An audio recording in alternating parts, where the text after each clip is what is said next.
Hi there, Noelle again on the topic of interruption as a coach.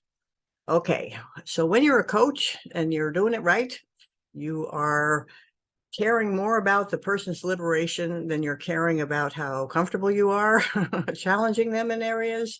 You're coming from a place of knowing because you've been through something and you're offering something that you're sure that at least if they try on, that they're going to get some benefit from experiencing something. We have a very short little experience zone, and that's where we're comfortable, and everything that we want is on the other side of that. So it's a constant little expansion of trying things on. I was not very coachable. So in the beginning of my relationship with Earthwaking, I was resistant because I knew better. I was right. And I hadn't thought I was signing on because I saw all this wonderful stuff and all these great fruits and all these people transforming in front of my eyes. But I already knew stuff. I was the one who, I'm going to offer you stuff because I've been doing this work for a really long time. And when I really started being effective when I started to be coachable and allowed that these people who were doing things that were beyond what I was doing actually had information that would be useful to me. So I am learning. There is a statement, I think it was Thomas Paine. I just saw it on Facebook, and it says something: those who dare not be honest are screwed. I don't think that's what he said, but that's the idea. It's like this, being an interruption as a coach is daring to be honest. And for a people pleaser, that is extremely uncomfortable.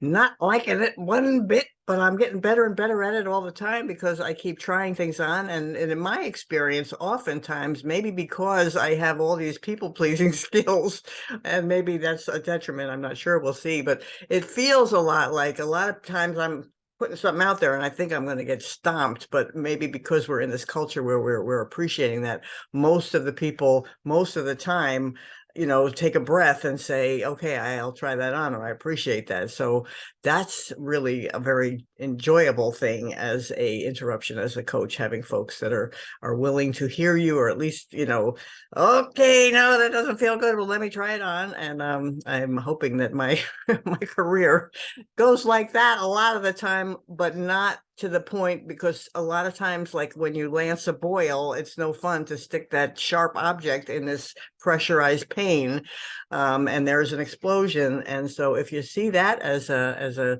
interruption as a coach, just put your seatbelt on and be grateful, because you're actually releasing something that needed to be released. What do we got? And so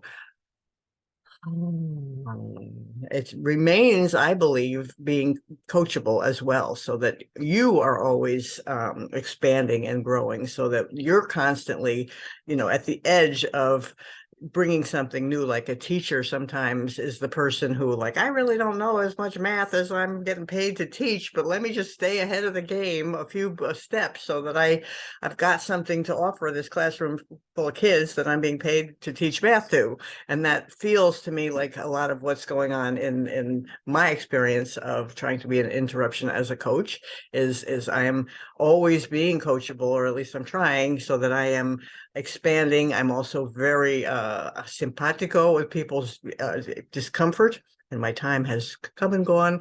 Thank you for your time. Have a lovely